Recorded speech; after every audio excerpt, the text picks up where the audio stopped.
Good evening, everybody, and welcome back to another edition of the Inside Groove right here on Northwest Access TV, as we are every Monday. I'm your host, Nick Mumley, alongside Dustin Tanner. Dustin, what a weekend of racing. I don't think it's every Monday. Just about most Mondays. Most Mondays. But we try. We're better than we were around the end of spring sports for sure. We've gotten kind of back into gotten into the groove of things. Into the groove with the inside groove. There it is. There it is. Look at that. Take a drink if you're at home. But we've had a really exciting week of racing.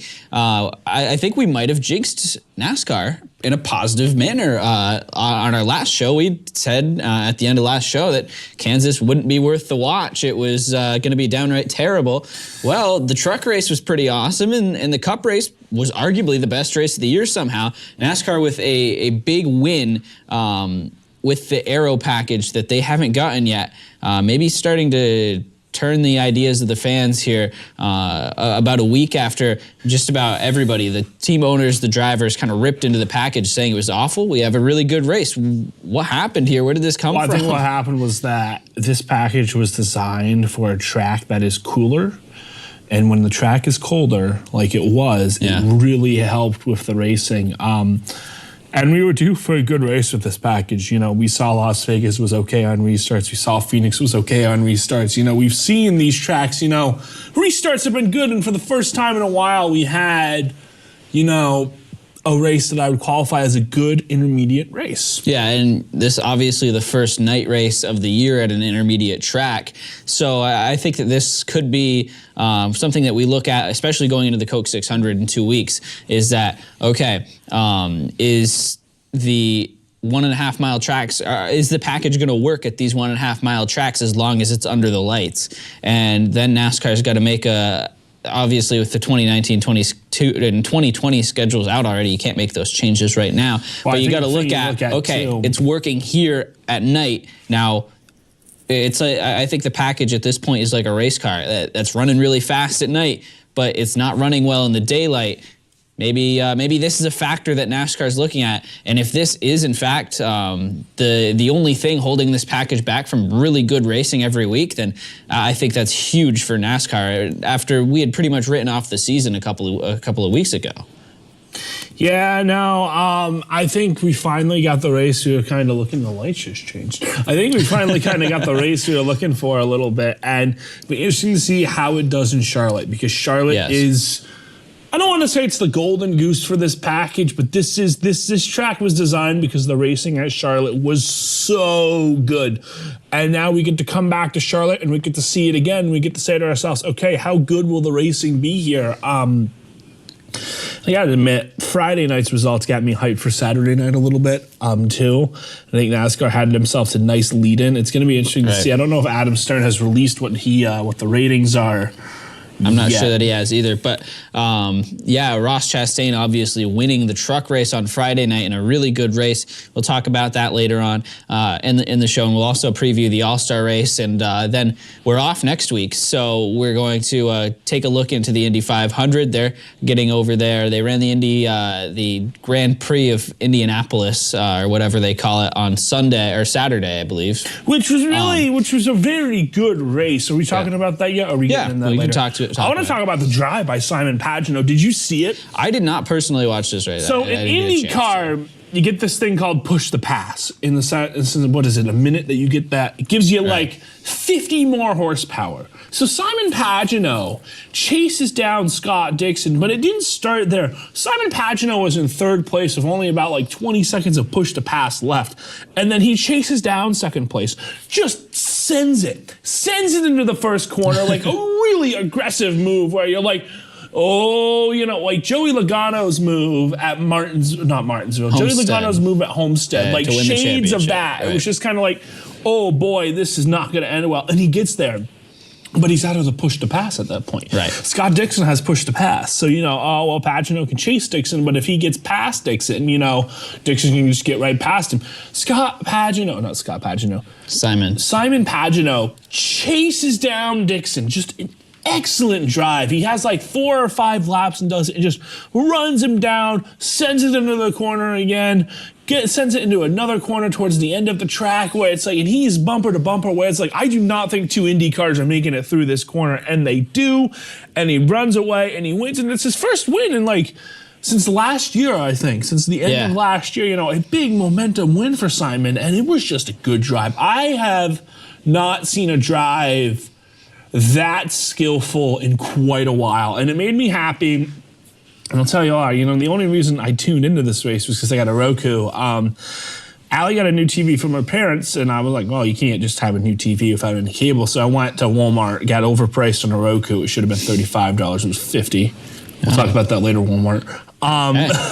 So I put the Roku in, and I'm not advertising Roku. It's not an electric bike, guys. That's for the studio audience. So I plug in everything. I'm like, I got to test this, make sure it works. So I'm like, Indy's on. All right, I'll see if NBC apps, and it works. And I watched the last 10 laps of it. And I'm like, that is an amazing end to a race.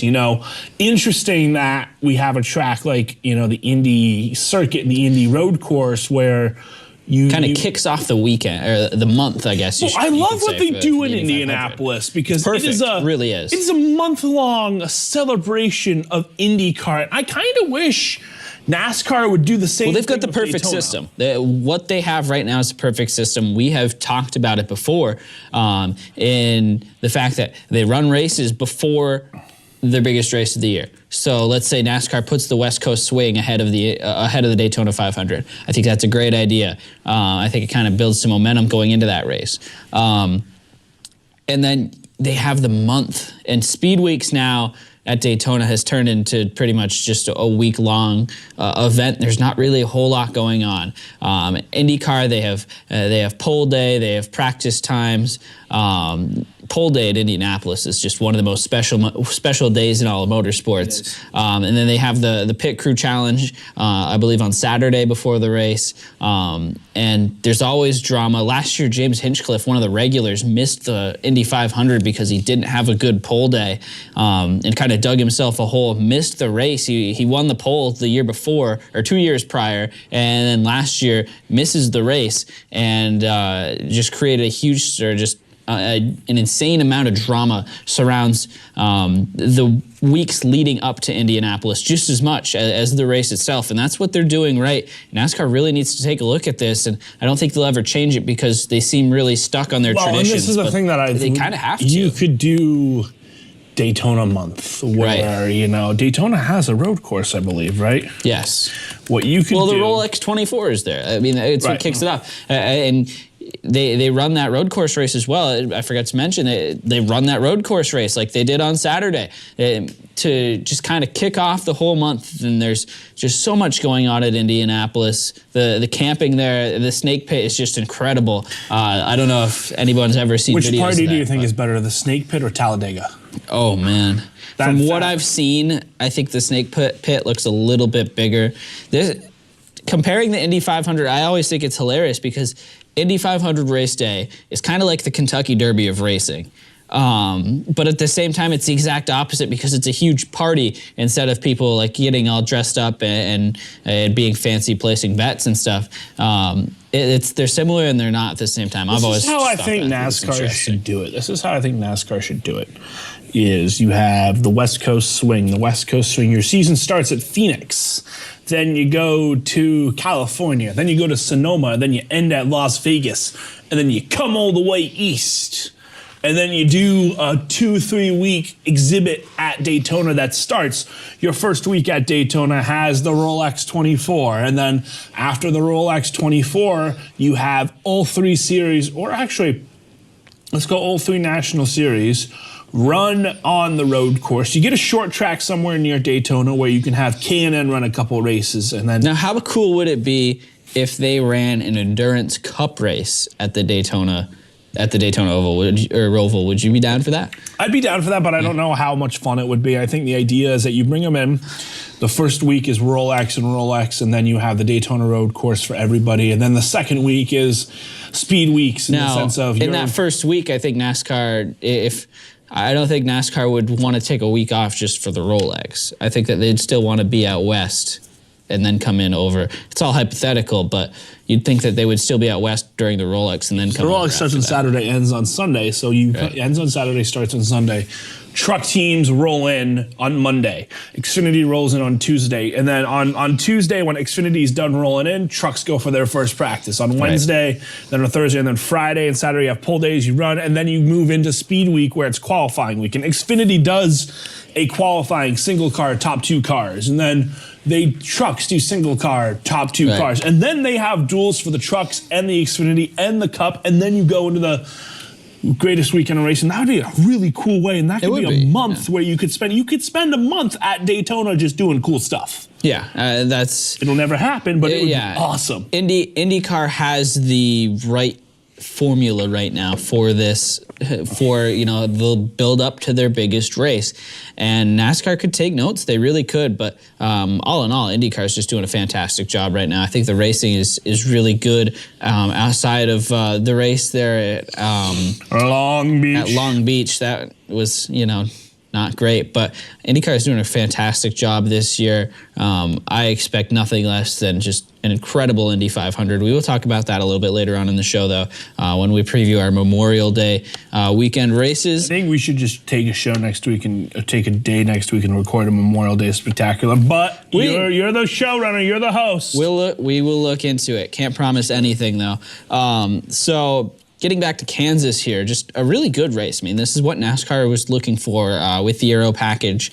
And this is the race that Chevy was looking for as well. They put 7 cars in the top 10 3 weeks ago. We kind of had them written off. 3 weeks ago, we had a funeral for Chevy, and then this week, Chevy was just like, hey, we're fast again. They found something. They have found something for sure. Even though they didn't win the race, Brad Keselowski won, and Erik Jones was second. From 3rd through 10th, there was only all of the cars 3rd through 10th were Chevys except for one.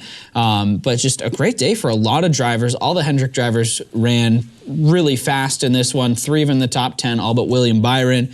Who is overrated? I mean, what?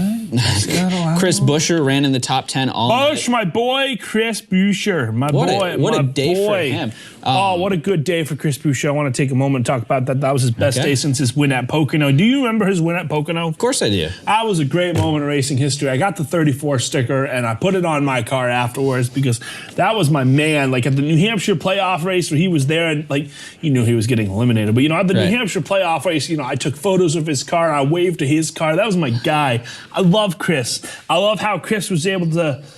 He didn't gain any spots in the standings this week, but I love how Chris was able to get a top 10 out of that performance. And he ran up front all day long. It's not like it was a fluke finish for him either. So Chris has so much talent. He's so good. Yeah, I always thought his career path was interesting because he went straight from the Xfinity Series as the Xfinity Series champion and then jumped into an underfunded team. Well, not underfunded, but not a top team. Well, it was interesting because Roush was doing everything they could to keep a hold. What just fell out of my pocket? Oh, my microphone just fell out of my pocket. Can you still hear me, Zach?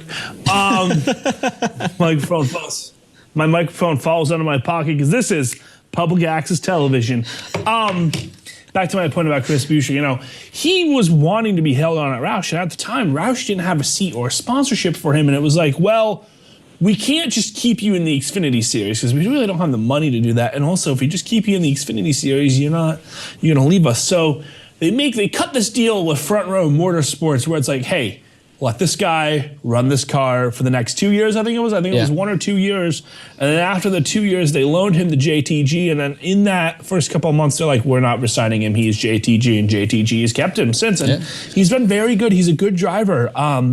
The equipment is not there for JTG Motorsports, but it's coming. It's coming. It's better. They released that big sponsorship package, the new wave of sponsorship for 2019. I think it's the future, what they have right now. We're not seeing full season sponsors anymore. I believe there's only 3 left in the sport, as we talked about last week. But for JTG right now, they have got this kind of system where they've got Kroger as their main sponsor for both cars.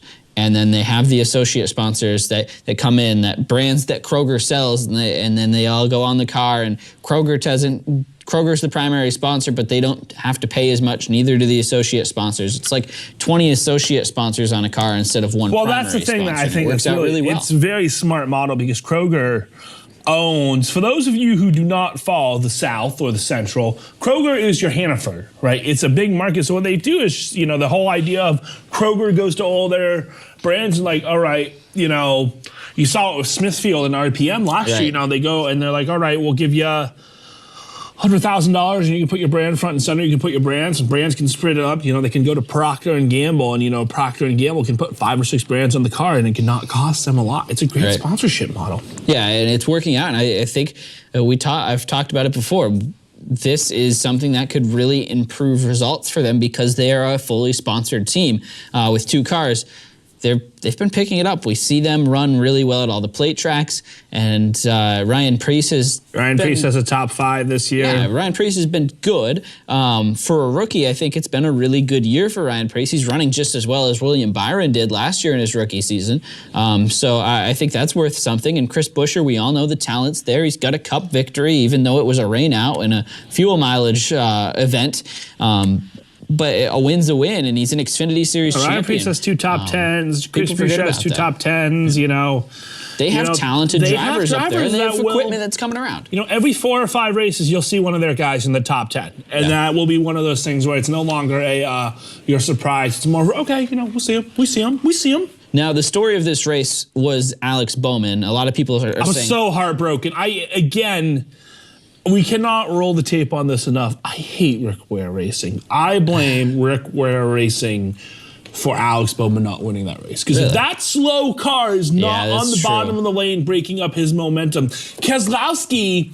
I don't think Keselowski catches him because, the caution comes back a couple laps after that, But then I think Keselowski gets by him anyway with the caution. I do think so, but I also don't think so. You never know. Keselowski had the stronger car. He was coming up through the field. You look at that last restart there. It was, for a while, it looked like, okay, this is going to be a race between Alex Bowman, Ricky Stenhouse, and Chase Elliott.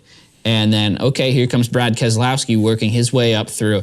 You could tell Brad Keselowski had the best car on the track at that point in time. I think he was going to catch him either way with the caution or without the caution. But I don't think Brad Keselowski had the best car. I think Erik Jones had the best car. Yeah, Jones was coming too. Erik Jones kind of got bricked down by the arrow. But Erik Jones had a good car. Jones was fast too. Jones, I don't like the way he finished the race, but we'll talk about that in a bit. Oh, figure it out, bud. It's NASCAR. Get over yourself. But I don't want my guy blocking. We're IndyCar now. We're Formula One now. We'll talk about that a little bit more. Yeah, we'll get in there. We'll make some content for you. Okay. But yeah, I think Keselowski had the better car, but Alex Bowman, getting back to the topic here, after we ran a million laps around the Kansas Motor Speedway, back to the main topic. Bowman leads 63 laps, second place finish. He's got 86 laps led this year. He's just running so well, a 14.2 average finish. He's jumped from out of the playoffs. I believe he was 19th place in the point standings 3 weeks ago. He's up to 12th. Well in the playoffs right now. He's in by almost 50 points, it looks like. He's in the second round of the playoffs by now. Right. And last year for him was an overachievement year where he made the second round of the playoffs. Alex Bowman continuing to improve. Chevy's momentum is helping him. Well, I said it last year when we started the show that Alex Bowman, I think, is the second best driver at Hendrick Motorsports. I think Alex Bowman is severely underrated. And I think, he proved it last year by getting into the second round of the playoffs. I think he's starting to prove it again this year by putting up those consistent second. He's got some skill. He's going to park it sooner than later. Yeah, he's putting up the numbers here as Dustin has had a very, very long day, apparently. Look, Nick, I wake up at 6 a.m. every morning. And then I wake up at 6 a.m., then I go to work for 8 hours, and I coach track for 2 hours, and I come here, and I'm here, and I'm tired, but, we're towards the end of the day. Yes. Okay. So Dustin's too tired for the inside groove. No, it's all right. But Bowman here, I think he's is well on his way to a victory. I said it last week. I think Charlotte's the place where he's going to get it. I wasn't expecting a whole lot out of him at Kansas this week, simply because I didn't think that anybody not named Kevin Harvick, Kyle Busch, Brad Keselowski, or Martin Truex is going to have an opportunity to run up front and lead laps in this race. But I was wrong. The aero package was really, really good. And Bowman led a lot of this race, second most laps led in this race behind Kevin Harvick. He ran really well. I think Charlotte, I think it's fair to consider him a favorite to win the Coke 600 this year. Well, I think the Coke 600 is such a wild card, but I think he's got a chance. I think Bowman has a real good shot of winning that race. I'd love to see him win that race. Now, the All-Star weekend is this coming weekend here. He will be in the Open, as he doesn't have any wins yet, so he still has to race his way or be a beneficiary of the fan vote to make the All-Star race. Well, he ain't winning the fan vote. Right. Yeah, he's not going to win the fan vote with guys like Kyle Larson, Matt DiBenedetto, Ross Chastain in there. But is the Open, is he the favorite to win that race, or is got Kyle Larson in there as well? There's 3 rounds of the Open, so, there are 3 rounds of the Open. Let me see who is, let me see. I think we're going to, talking. I think we're going to look at, if I had to make 3 picks for the Open, I'm going Kyle Larson, Ricky Stenhouse, Alex Bowman. So Matt DiBenedetto is first in voting right now. Right. Kyle Larson is second in voting. Alex Bowman is actually third in voting. So Bowman does have a good amount. You've got of fans. So many 88 diehards that have just stayed with Bowman, even though he's Junior Nation. Junior Nation. And that's how we never ever get Dale Earnhardt Jr. on this show. Junior Nation, baby. Junior Nation, bud. Can't say bud on public access TV. I can say whatever I want. If James Levy can talk about his electric scooter for 30 minutes, I can talk about whatever product I want to talk about. The rules are out the window. Now, let me tell you about electric scooters, Nick. No, I don't really care about electric scooters. But all right, I think Alex Bowman, with the 3 chances to win, I think Daniel Suárez has a strong shot because he's got the Stewart-Haas car. I think Alex Bowman's got a strong shot. I think Kyle Larson's got a strong shot. I think those 3 guys will win a stage or win an Open. Yeah. And then I think the fan vote, because it's one guy for the fan vote, I think Matt DiBenedetto gets the fan vote this year. Because now not only does he have his normal fan base helping him, Reddit, he now has Toyota Racing. Did you see the little commercial they did today? Yeah.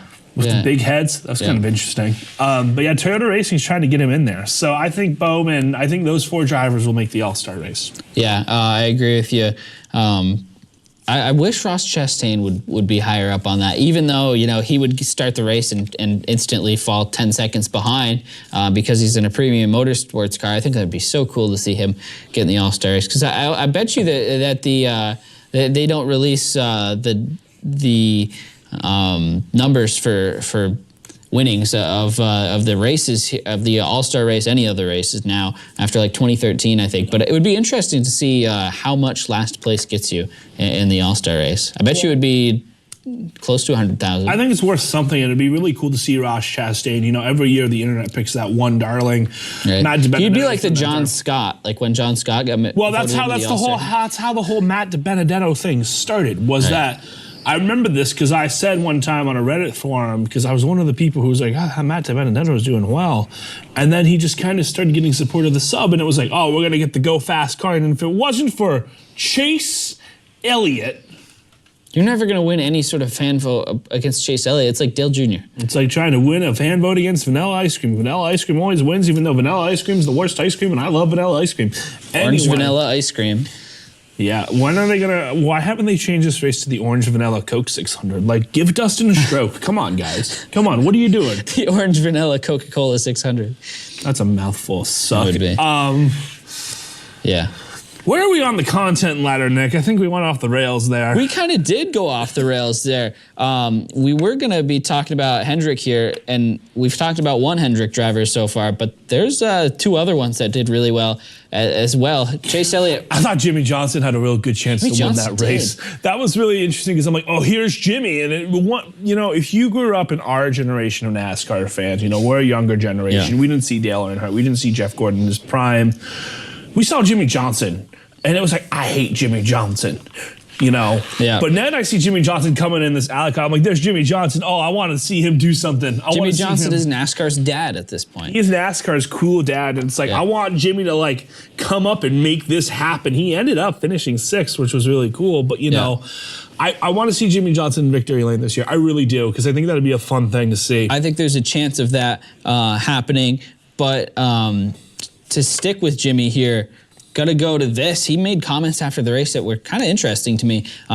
Goes out and says that the 48 car has been the test car for Hendrick Motorsports this year, which pretty much means, you know, they, if they're looking to test stuff out, just setups and different, you know, just things to make just ideas, I guess. Kind of like the creative notepad the 48 car has been this year. And that he blamed that on his lack of success to begin the season, and says that it's going to get to turn around a little bit sooner rather than later, which it did, 6th place finish. But my question to you is, do you have a problem with him making up excuses like this? Do you view this as an excuse? I don't think when you win 7 championships, it's an excuse. I think it's you can say pixie dust is getting in my eye, and it's not an excuse. You've done your winning. I look at Hendrick Motorsports, you know, you look at it as a team. Like, you know, Chase Elliott is your franchise quarterback right now. Alex Bowman is your running back, you know, your guy who will do a lot of the work, but you don't hear about him. You don't know his name. William Bryan is your hot shot wide receiver. Jimmie Johnson is your tight end. Jimmie Johnson is your Rob Gronkowski in the sense of he's just been so good for so long, and it's just like, now that we're at the end of Jimmie Johnson's career, he's still a great driver. He's still one of the top 20 guys in the garage. But you know, at this point, if somebody is going to be the man who tests out things to see what sticks, are you going to do the guy who just got in a race car a couple years ago with William Bryan? No, he doesn't know anything. You're going to do the guy in Chase Elliott who's your money cow, the flagship sponsor. No, you don't want him trying new things. Alex Bowman, I thought, was the test car, but Alex Bowman also, Alex Bowman and Jimmie Johnson, those two, Alex Bowman knows what a bad car feels like. Alex Bowman has driven crap boxes before. So I mean, he's been in the Cup Series since 2014. But I think that Hendrick made the right call. If they're going to have a test car, you make it Johnson, because I think you're going to get the best feedback from a Jimmie Johnson. It's kind of like having a Richard Petty or Dale Earnhardt as a resource. These guys know so much about what they're doing. They know everything there is to know about the car and what the limits are, what what you need to do to make it go fast. And Jimmie Johnson is the perfect guy for that. And this is while it sucks that they have him as a test car right now, I think they understand it's towards the end of his career. He has nothing else to prove, I don't think. The only thing that he could really do at this point is win an 8th title. But, I think people already have him down as one of the best of all time. So why go out for more when you could put your knowledge in and improve things later? Look at how Roush Fenway improved when they brought Matt Kenseth back. You put... the 3 guys you have in the cars right now have not been in championship cars at the Cup level. So that Jimmie Johnson just gives you that wealth of experience. Absolutely. He's still going to make the playoffs. He's still going to be consistent. Sponsors are still going to love him. Like, he is the perfect guy to be in that 4th car role at Hendrick Motorsports right now. Yeah, and they don't have to worry about sponsorship issues either, because Ally's there full season for the next 2 years, I believe. Sounds like Ally's on for the end of Jimmie's career. I would not be surprised if at the end of next year, Jimmie's like, all right, I'm hanging it up. Yeah, I'd love to see Jimmie do an old man tour of just like the Brendan Gaughan thing where, he races a couple races a year, or he goes down to Xfinity, he races a couple races down there. I'd love to see Jimmie Johnson become a ringer that helps small teams get better. I'd love to see that. That'd be fun. Yeah, that would be kind of cool. Jimmie Johnson in a premium car for a week. See what he does. But, I agree with you. I think that when you have those drivers there, it makes a big difference. Like you said with Matt Kenseth, look at the results at Roush Fenway this year. Ricky Stenhouse has kind of fallen off a little bit, but that 6 team is running the best it has in a very, very long time. I think that's the best. 6 team is running the best it has right now since Mark Martin left that car in 2006. I cannot think of a time when that car was any better than it is now, which is really weird to think about because it's 13 years. But man, Kenseth, I think, helped that group out in so many ways, coming back as kind of a last year. He wasn't racing for anything. He knew he wasn't going to be competing for wins. So he really helped and made that car faster, helped that team make the car faster. By the end of the year, they were competing for stages. They got a couple stage wins. They were running in the top 15. And now Ryan Newman's running top 10 more often than not. Ryan Newman's running well. Ricky Stenhouse has gotten so much better since he's been able to get a better experienced teammate. I think that move helped Ricky Stenhouse become a better driver than it did anything else. And looking for where Ricky is points-wise. Ricky, not in the top 16 right now. I feel like he's taken a little bit of a step back, but at the same time he hasn't. He ran really well at Kansas, didn't get the top 10. I think it's 2 steps forward, 1 step back from Ricky Stenhouse, in the sense of Ricky Stenhouse had those breakthrough wins at restrictor plate tracks, but he was the only thing I think keeping that Roush Fenway team together. I'd love to see what would have happened if Ricky Stenhouse didn't win those 2 races. It would have been really I don't know if Roush should be more than a 1-car team right now.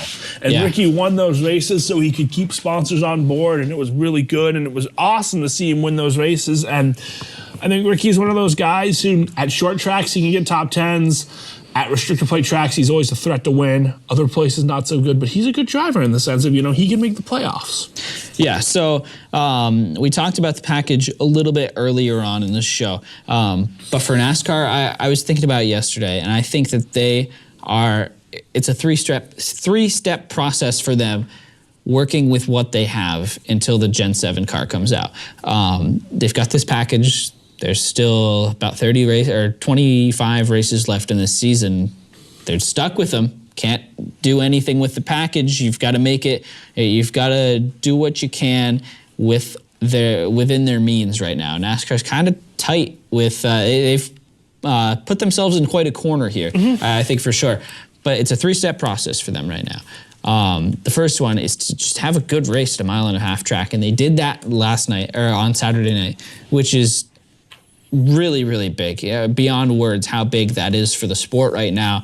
Like I said, we were writing it off a couple weeks ago. Just the season's done. I think after the Richmond race, Dover race, we were just sitting here saying, man, I don't know how these races could get any worse than they are right now. There's been a multitude of problems. Cars aren't going fast. People don't like that. Cars aren't wrecking. People don't like that. It's just long races. If there's no stage breaks, I think we'd have a chance at multiple races this year without any cautions whatsoever. Which is not good because, and Jeff Gluck was the one who brought up this point a couple weeks ago, saying, listen, cautions are needed in NASCAR, and they went back and looked at it. It might have been Auto Week. Now that I think of it, might have been Matt Weaver. I can't remember exactly who had it, but they said cautions are. A lot of people view cautions as just wrecks, and that's it, and that's what makes them exciting. But when there's an accident, when there is a yellow flag that's out, it completely shakes up the race because then you have pit road strategy and teams getting on different strategies. That's what makes these races exciting to begin with is strategy. I think that's half the battle. Well, I think one of the things you look at is that, yes, NASCAR needs cautions, but also, NASCAR needs good cautions, right? Like, I think, I don't know. I haven't had an issue with some of the cautions not coming out this year because of the strategy at play, right? The Matt DiBenedetto engine blowing one was an unexpected. It was like, oh man, something happened. And NASCAR needs cautions, but I think if you make the cars harder to drive again, you'll get the cautions you need. That's what you've got to go off of. We obviously don't want 25 car crashes every. We are not wanting to run them figure 8 until everyone gets wrecked. But what you need is these drivers to be on the edge for 4 hours. That is one of the biggest selling points, is saying, look at these guys. They're running 200 miles per hour for 4.5 hours, and they're right on the edge. They're feeling all these G-forces. It's 200 degrees inside the car. If they make one bad move, then they're wrecked, and everybody behind them and in front of them's wrecked. All those things are kind of gone now. The cars are slower. The cars are easier to drive. The drivers, I feel like, are a lot more relaxed this year because there's the kind of confidence right now that yeah, the cars are there. They're, you're still going 180 miles per hour, which is, that's no cruise down the highway. But the cars are easy to drive, and I think the drivers, especially the guys who grew up and matured around this package, your Kyle Busch's, Brad Keselowski's, the guys who know the old cars are just have an absolute upper hand right here because it's easier for them. They've done something super difficult for the last 15 to 20 years, and now they're coming in and it's easy. Like, NASCAR has dumbed it right down and made this thing easy for Dumbing down everything for millennials, right, Nick? And we'll get to millennials later on. 24 minutes later on, better be coming here soon. Yes, but also, I just gave you a perfect transition into the subject, and you're not going to take it? Okay, let's look at the millennial car. Zach, show us the millennial car. Kevin Dumbing Harvick. down everything for millennials. There it is. Kevin Harvick running the millennial car in the All-Star race this weekend. It says yeet and it turned left on it. Busch AF on the hood. Yes. If you know what AF means, you can call in now and let us know. I love the skirt on the side skirts. Yeah, skirt. That's impressive. Busch is bay. You got yeet. You got the dog filter over there. You got the frog. And then the You Tried with the You Tried trophy.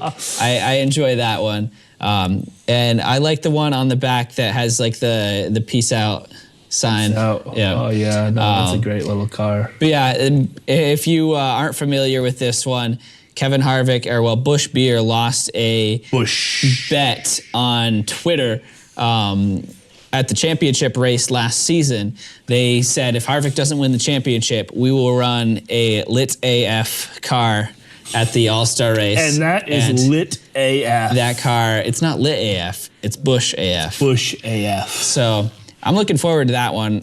I'm going to have a hard time not cheering for Kevin Harvick in the I want to see that in victory lane. I really do. I really want to see that. It'd be awesome. It reminds me of when Kyle Busch, I think in like 2011, ran the Toyota. And the designer Toyota? Yes. Oh, that was a good race. race. And it had like all these baby animals on it, and he was in a pink fire I suit. either want to see that in victory lane or the wall. Like either or, no in between. Like I want that. I don't want to see him like, just run like sixth in it. I want an iconic image of turn left in the air as the car hits the wall or the car in victory lane. Turn left, turning right. Also, can we just talk for a second about how none of these terms are terms millennials use? Right. This is like I have terms never that, said yeet in a conversation ever. Really? No. I don't believe you. I have never said yeet like in a non-ironic way. Obviously, it's kind of like, it reminds me of just like a bunch of things that like 14-year-old girls would say, which makes it kind of weird. As a middle school track coach, that is literally the vocabulary of our middle school track team right there. Which makes it kind of weird that 43-year-old Kevin Harvick is running this car. I liked his reaction to it. They did a reaction video, and he was just like, I don't know what any of these words mean, but yeah. So yeah, that's and on that subject, keep your eyes peeled for the millennial pink Buescher Ford Mustang. Us millennials are soft. I'm not even a millennial. Millennials like what, 1990 to 2000? Dustin doesn't know what he is. I don't know what I am. I don't care about that stuff. Anyway, getting back to things here.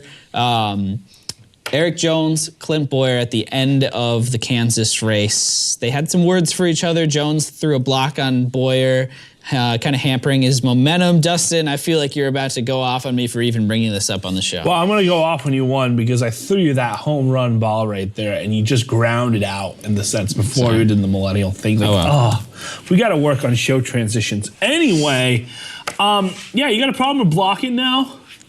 I think I've got a problem. Are you soft? I have a problem with double blocking. Snowflake?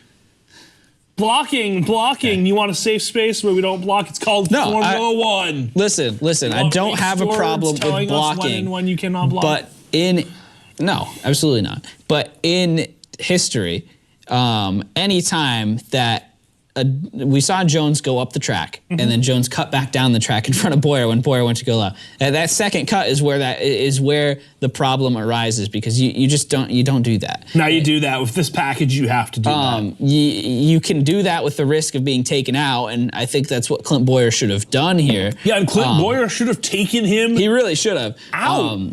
But Yeah, I think that Bowyer had a little bit of a right to be mad there. I think that in the same situation, I would have gone over and had words with Erik Jones too, because it's just a frustrating situation when you go get a run on a guy and he blocks you high, and then you cut low, you go to make the move and he blocks you again, and then Bowyer pretty much lost any opportunity he had at winning that race. And this is what I hate about this is that for years we call it Martin Truex Jr. syndrome now.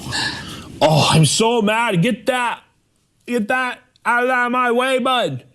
I'm going to wreck him next time. Every week on Radioactive, you hear, I'm going to wreck that son of a and nobody ever wrecks anybody. Week. And it's like, so move him. Right. Erik Jones just blocked you. Dump him. Like, get into that corner and push him out of your way and send him into the wall. Either send him into the wall or shut up. Like, if it's lap 5 or 6, all right, I don't get it. But this is the final laps of the race. Like, you're in the final 5 laps of the race. There is no give and take. And too many of these drivers have too much give and take nowadays. And, much like millennials and their avocado toast, you really get frustrated as a fan when it's like, oh, I'm going to go up and have words with him. Those words weren't even good. Last year, Kyle Busch got punched. Like, I have so much respect for Joey Logano because Joey Logano will throw a punch. Joey Logano will move a dude. These dudes will not move anyone else now. And it's like, well, next time I'm going to wreck him. And he does it to you again and you don't wreck him. And it's like, what is the point? I agree with you. It gets back to, people want NASCAR from 10 years ago. That's what NASCAR was 10 years ago. NASCAR 10 My years ago favorite example of this is Tony said, literally the 14 car and a Joe Gibbs Racing employee at Daytona 2009. Kyle Busch throws a block high on Tony Stewart. So Tony Stewart cuts low coming to the checkered flag. Kyle Busch cuts back down and Tony Stewart doesn't lift and sends Kyle Busch it causes a 25 car wreck.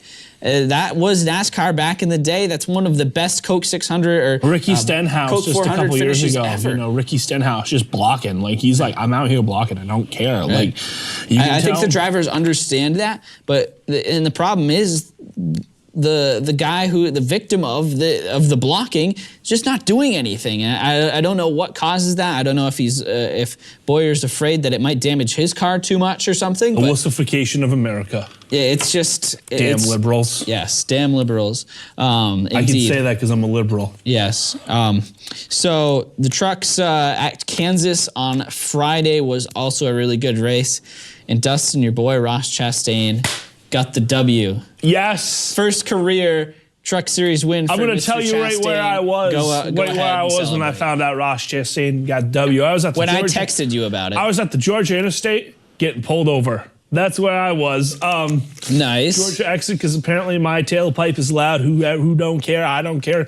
And while that officer was writing my warning... Now, a disclaimer, Dustin, his car does sound like a small aircraft. It does. You can hear it coming from the next town over. Get ready for that emissions test. Oh, yeah, we're not passing that emissions test. In a couple of years here. State of Vermont at it again. They're actually adding an exemption. Anyway, we can get into that after the show. Get your politics news on Inside Groove. Yes. So I watched the finish of that race. That statement right there is just straight out of my nightmares, but continue. I was coming home from watching Detective Pikachu, which was just do some adult things before you go watch Detective Pikachu, because it's a movie. It is a movie. Nice movie review. Yeah, we're getting movie reviews and political news on the Inside Groove. There's your hell right there, kid, isn't it? I don't like that. So anyway, I get home and I watch the end of the race after, knowing Ross Chastain wins, and it's just so cool. It's so cool to see a guy who he could have won 2 or 3 races in that truck before this. Small truck that the owner was funding out of his own IRA because he wanted to drive it, and he puts a Ross Chastain in it just because, hey, you got to get a good driver in there, and it wins a race. And Ross Chastain just what a good moment. Now he's won in both national series except for NASCAR, so he's just got to get the Cup Series. He's just got to get a Cup Series when he's won a race in all 3.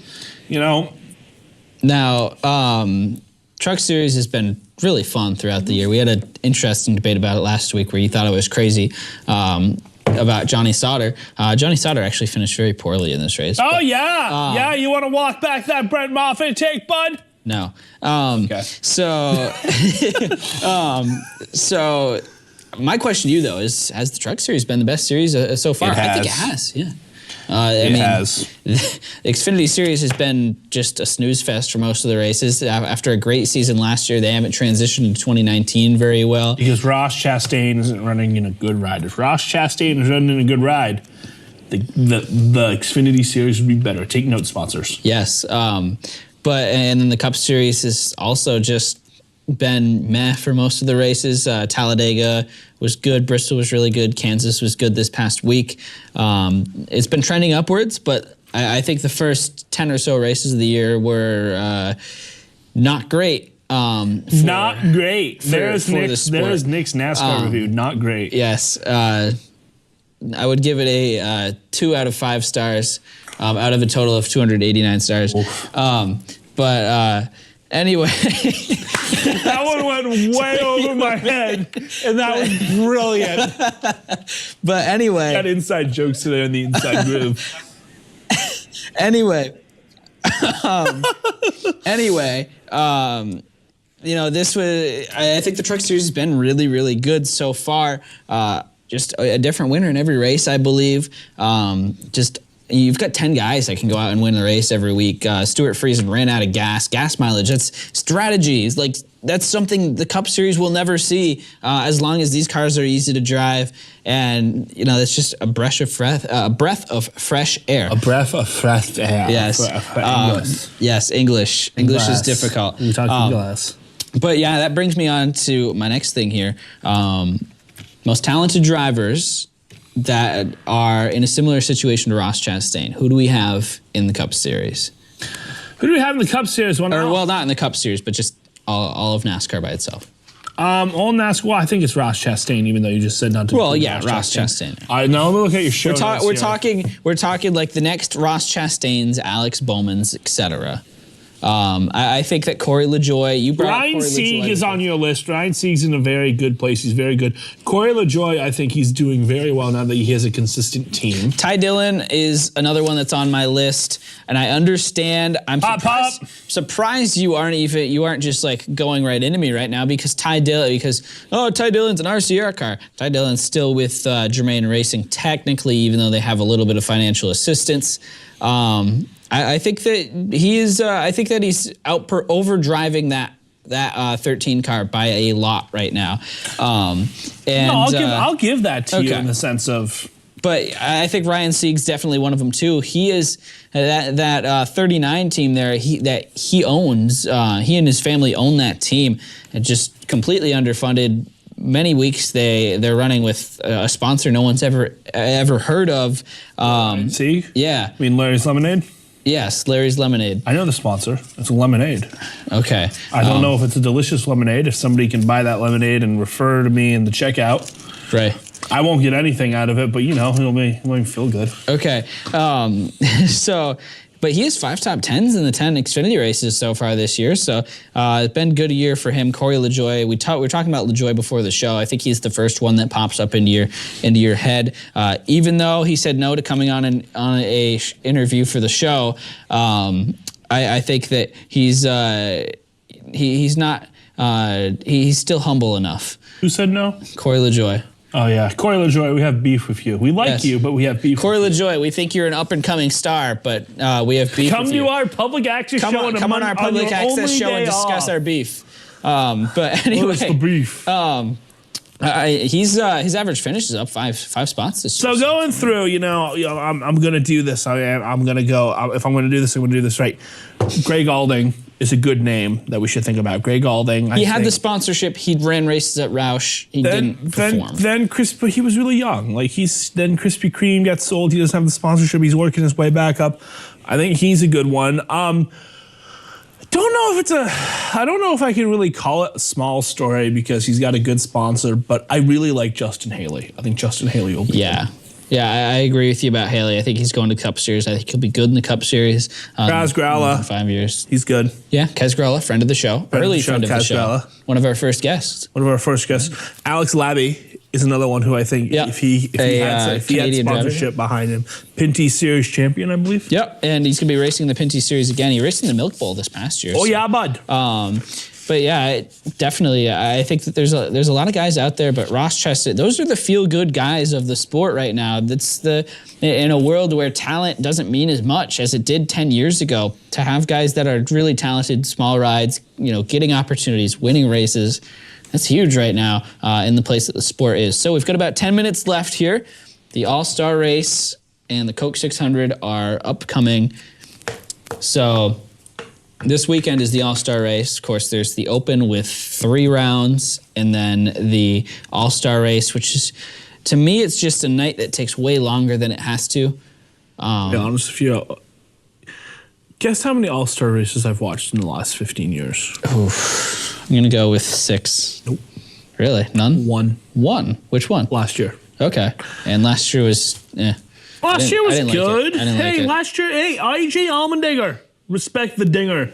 Okay. Well, that could be taken in the wrong context quite a bit, but all right. Anyhow, taking Dustin out of this hole that he's digging himself, I think that the All-Star race, like I said last week, there are 2, maybe 3 memorable moments in the All-Star race. 2 that I brought up last week: Dale Earnhardt's pass in the grass, and then Kyle Busch wrecking Kurt Busch. And then the other one I can think of that was really cool was when they brought the cars out and it was raining and they green flagged the race anyway, and literally everyone crashed in turn 1. I think that was in 2001. That sounds like such a 2001 NASCAR thing to do, too. Have you ever seen that? No, I've never seen that. You gotta okay, send that I'll to me on have to send it YouTube. to you. 2001 All-Star race, for anyone who doesn't know, they were going to run the race, but it was raining out, just terrible weather. They green flagged the cars, drivers, even though they were all like, "No, this track is awful. I hate it. Nothing going on here. Still raining." They green flag him anyway. Everyone goes into turn 1. Jeff Gordon, I believe, was on the pole. He spins out. Literally the entire field crashes in the very first turn of the race. And they were like, "Oh yeah, well, I guess it was still raining a little bit, huh?" And this is the only time in NASCAR history that they have allowed the drivers to take out their backup cars mid-race. And so they had the red flag, and they let the teams work on the cars, and a bunch of teams went to a backup car, and then the race went on as scheduled afterwards. Remember absolutely nothing about the race itself. I just remember the debacle of letting the drivers go around and starting the race in a downpour with the slick tires on. But yeah, getting back to my point, the All-Star race is pointless and boring. I think there's a good point to it, but it's just not good every year. There's never really been any good ones. I think what they need to do, make it 10 cars, 50 laps, just a quick shootout, no caution flags. No matter what happens, there's no caution flags unless there's a car blocking the track. And it's on a fan vote. So the top 10 drivers get in on the fan vote, because the fan vote's the fun way to do it. That's how every other league does it. Here's what you do. Ring of Fire, $5 million. You get a I'm going to stop you right there. Adam Stern actually talked a little bit earlier today about NASCAR's looking into moving the All-Star race around. 2 potential dates two potential tracks I saw were Nashville, which I thought was interesting, and Martinsville. That would be a lot of fun. Imagine a no points race at Martinsville where $1 million was on the line. Oh, well, I think that would be awesome. I think it should increase it to like $3 million. I think that would be. I don't think NASCAR's in a position to increase anything. Oh, NASCAR has money right now. But. Just call DC Solar. Ooh, we got jokes. But yeah, I think the All-Star race needs to move. I think it needs to be on a rotating schedule. Yeah, I think they have to do it like the championship. 50-lap shootout, no, 30-lap shootout at Talladega for $3 million. Carnage. Wow, I don't think anyone would survive that. No. So we talked a little bit about it. We've made our open picks. Water. It's good. Matt DiBenedetto, you think is going to win the fan vote. I think he will as well. So there's going to be 4 drivers that move on from the race here. So who do you got for the 4 guys? I'll give you mine while you figure it out. I think it's going to be Alex Bowman winning one stage. I think Kyle Larson wins another stage. I think Stenhouse is going to make it in. I think DiBenedetto is going to hold on to the fan vote. Maybe William Byron wins a stage. I think Byron's the only other guy that I can think of that really has an opportunity to make it in. Chris Buescher maybe showed some speed at Kansas. So, but yeah, I don't have a whole lot to say about the All-Star race because it's not really ever been that good. And I'm really hoping, fingers crossed, that we are jinxing this race like we jinxed Kansas last time. So I think Matt DiBenedetto gets in on the fan vote. I think Kyle Larson gets in. I think Daniel Suárez gets in. And I think... Daniel Suárez is in there too, yeah. Is Ricky Stenhouse in? I think Ricky Stenhouse gets in. Yes. Ricky Stenhouse will wreck someone. This package will be very nice for Ricky Stenhouse. Yeah. It'll be aggressive. It'll be able to block and do things. And yeah, they are changing the package around. They're saying they're going to add some stuff that makes it more like what they're considering putting in the Gen 7 cars, which I will probably watch it just for that reason. I'm going to watch it just because it's something on. It's something to do. Right. Yeah. But, even... I don't know. The Bruins might play that night. I don't think I'll watch it over the Bruins at this point in the year, but I'll definitely get to it a little bit for sure, just because of the prospect of having things that could possibly be on the Gen 7 cars. Last year, I think the draw to it was, okay, we're going to run this cool new package where it's like restrictor plates at Charlotte. And it went well, I think. It went well. They tried to, and then they tried to make a few modifications and turned it into this year's package, and it hasn't worked very well at all. I think that using the changes that you're going to make and advertising that to get people to tune into the race is a bad road to go down, though, because if you're like, okay, yeah, the cars might suck this week and they might suck in the All-Star or in the Coke 600, but in the All-Star race, we're going to run the changes that we're going to make next year and the cars are going to be awesome. If you keep doing that for 5 years, it means that your cars kind of suck in the regular races. Yeah, it means your cars suck. You need new cars. It's not really a point of pride or a point of something you should advertise. Right. I guess is what I'm saying. Yeah, I get it. I agree. And I just think that that's a bad place to go from for the All-Star race. I really do think so too. And I think I'm interested in knowing what's your ultimate All-Star event. My ultimate All-Star event is something like the Charlotte Roll Bowl. Run what you bring horsepower-wise within the specs of the rules. Bring an 800 horsepower engine and just go for it. I like the idea of soft tires. I like the idea of tire combos. Soft tires that will help you get 5 seconds on your speed. And this might be something you have to do with this current package is soft tires that will get you 5 seconds but will wear rather quick. Hard tires that won't wear at all. Yeah, like in F1 where they run different tire types. Yeah. F1 tires in the sense of, you can run a hard tire, you get a certain amount of tires. No, they did that last year too. They did that last year and I liked it. And Clint Bowyer interesting. Had the strategy of putting 2 softs and 2 normals on, and that was interesting.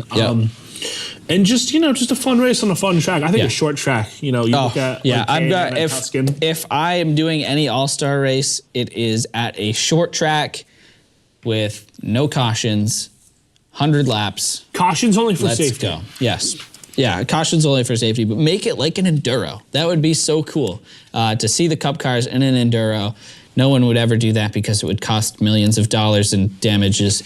But yeah, I think that would be awesome. Real quick, before we wrap up tonight's show, no fantasy picks this week for the All-Star race, just because we don't care. The All-Star race is a non-points race, so we're going to make this a non-points race as well.